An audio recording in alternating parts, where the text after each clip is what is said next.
நான் இப்ப சொல்ல போற இந்த சென்டென்ஸ்ல எத்தனை பேருக்கு நம்பிக்கை இருக்குன்னு தெரியல. ஆனா எனக்கு ரொம்பவே நம்பிக்கை இருக்கு. லைஃப் பர்ஃபெக்ட் இல்ல. ஆனா அதை மீனிங்ஃபுல்லா நம்மளால மாத்த முடியும். நீ எல்லாத்துலயுமே வின் பண்ணிட்டே இருக்கணும்ன்றது அவசியம் இல்ல. நீ சில சமயம் காமா இருக்கணும். அதுதான் ரொம்பவே முக்கியம். லைஃப்ல எல்லாரும் சொல்ற காமனான ஒரு விஷயம் என்ன? நீங்க வின் பண்ணுங்க, ஃபர்ஸ்ட் அவரை ட்ரை பண்ணுங்க, ரொம்ப ஸ்ட்ராங்கா இருங்க அப்படின்னு சொல்லி. நம்மளால எப்பயுமே வின் பண்ணிட்டே இருக்க முடியுமா? இல்ல நம்ம வின் பண்ணிட்டே இருந்தா நமக்கு ஒரு டயர்டா இருக்காதா? இன்னைக்கு நம்ம பேச போற டாபிக், நீ வின் பண்ணாம விட்டா அந்த சிச்சுவேஷன் உன்னோட லைஃபை எப்படி சேஞ்ச் பண்ணும் அப்படின்றதுதான். சோ வாங்க வீடியோக்குள்ள போகலாம். This is retry channel. நான் உங்க ஜாஃபர். Chapter 1, the problem. நம்ம எல்லாரும் ஒரு டிராப்ல இருக்கோம். நான் தான் கரெக்ட் அப்படின்றத ப்ரூவ் பண்ண வேண்டிய ஒரு சிச்சுவேஷன்ல இருக்கோம். எக்ஸாம்பிளுக்கு சொல்லணும்னா, ஒரு சின்ன ஆர்கியூமெண்ட் உங்க ஃப்ரெண்டு கூடயோ இல்ல ஒரு ஃபேமிலி மெம்பர் கூடயோ நம்ம என்ன பண்ணுவோம்? கடைசி வரைக்கும் ஆர்கியூ பண்ணிட்டே இருப்போம். எதுக்காக? அந்த ஆர்கியூமெண்ட்ல வின் பண்ணியே ஆகணும்ன்றதுக்காக. ஃபைனலா என்ன நடக்கும்?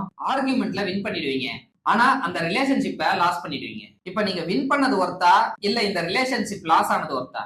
The same thing will happen in life also. எக்ஸாம்ல ஃபெயில் ஆனா டிப்ரெஷன் போயிட வேண்டியது, பிசினஸ்ல லாஸ் ஆனா ஸ்ட்ரெஸ்க்கு போயிட வேண்டியது, ஆப்பர்ச்சுனிட்டி மிஸ் ஆச்சுன்னா ரெக்ரெட்டா ஃபீல் ஆக வேண்டியது. இதெல்லாம் ஏன் நடக்குது? நம்ம லாஸ் பண்ணிட்டோம் அப்படின்றத நம்ம அக்செப்ட் பண்ணிக்கவே கத்துக்கல. Chapter 2, the shift. Listen carefully. Loss பண்றது ஃபெயிலியர் இல்ல, ஃப்ரீடம். எப்படி சொல்றேன்னா, நீ எல்லாத்தையுமே கண்ட்ரோல் பண்ண ட்ரை பண்ணனா உன் மைண்ட் ஃபுல்லா ஸ்ட்ரெஸ் தான் ஆக்குபை பண்ணும். பட் நீ அக்செப்ட் பண்ண ஸ்டார்ட் பண்ணிட்டனா, சரி இது நம்ம நினைச்ச மாதிரி நடக்கல, நெக்ஸ்ட் டைம் நம்ம நினைச்ச மாதிரி நடக்குதான்னு ட்ரை பண்ணுவோம் அப்படின்ற மைண்ட் செட்டுக்கு போயிடுவோம். சடனா மைண்ட் ரொம்ப காம் ஆயிடும். This is called as a inner peace. Chapter 3, lesson.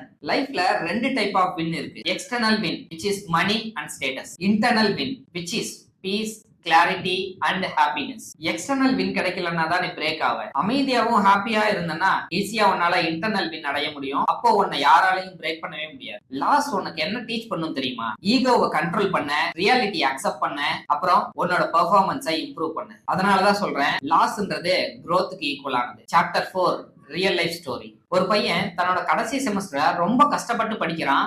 ஆனா ஒரு சப்ஜெக்ட்ல ஃபெயில் ஆயிடுறான். இதனால அவன் கேம்பஸ்ல செலக்ட் ஆயிருந்த கம்பெனியால ரிஜெக்ட் செய்யப்படுறான். இப்போ அவனுக்கு ரெண்டு ஆப்ஷன் இருக்கு. ஒண்ணு, நம்ம இவ்வளவு கஷ்டப்பட்டு படிச்சோம், நம்மளால கிளியர் பண்ண முடியல, இதுக்கப்புறம் நம்மளால முடியாதுன்னு சொல்லி குவிட் பண்ணிட்டு போயிடணும். ரெண்டாவது, இவ்வளவு ஹார்ட் ஒர்க் பண்ணியும் ஃபெயிலா இருக்கோம்னா எந்த இடத்துல மிஸ்டேக் பண்ணிருக்கோம்னு சொல்லி அனலைஸ் பண்ணிட்டு அந்த இடத்த கரெக்டா பிக்ஸ் பண்ணிட்டு திரும்பவும் ட்ரை பண்ணி வின் பண்ணணும். இதுல எந்த ஆப்ஷனை நீங்க செலக்ட் பண்ணுவீங்கன்றத கமெண்ட் பண்ணுங்க. அந்த பையன் எந்த ஆப்ஷனை செலக்ட் பண்ணானா செகண்ட் ஆப்ஷன். நெக்ஸ்ட் அட்டெம்ப்ட்ல கிளியர் பண்ணிட்டு எந்த ஒரு பெரிய கம்பெனி அவனை ரிஜெக்ட் பண்ணிச்சோ அதை விட பெரிய கம்பெனில பிளேஸ் ஆகிறான். சோ லாஸ் பண்ணதுனாலதான் அவனுக்கு அது வேல்யூ தெரிஞ்சிருக்கு, அவனுக்கு ஒரு கிளியரான டைரக்ஷன் கிடைச்சிருக்கு. யாரா அந்த பையன் கேக்குறீங்களா? வேற யாரும் இல்ல, அது நான் தான். டிசிஎஸ் அப்படின்ற ஒரு பெரிய கம்பெனியால ரிஜெக்ட் செய்யப்பட்டு அதை விட பெரிய மல்டிநேஷனல் கம்பெனில இப்ப நான் ஒர்க் பண்ணிட்டு இருக்கேன். நெக்ஸ்ட் டைம் நீங்க எதுலயாவது வின் பண்ண முடியாம ஃபெயில் ஆயிட்டீங்கன்னா அதையே நினைச்சு அழுதுட்டு இருக்காம, அதுல இருந்து குவிட் பண்ணிட்டு போயிடணும்னு நினைக்காம, எந்த சிச்சுவேஷன்லயும் கிவ் அப் மட்டும் பண்ணிடக்கூடாதுன்ற மைண்ட் செட்லயே இருங்க. அப்புறம் இந்த வீடியோவும் என்னோட ஸ்டோரியும் உங்களுக்கு யூஸ்ஃபுல்லா இருந்திருந்தா லைக் பண்ணிட்டு, கமெண்ட் பண்ணிட்டு, உங்களோட ஃப்ரெண்டுக்கு ஷேர் பண்ணிட்டு, நம்ம சேனலை ஃபாலோ அண்ட் சப்ஸ்கிரைப் பண்ணிக்கோங்க. அப்புறம் நாளைக்கு பார்க்கலாம்.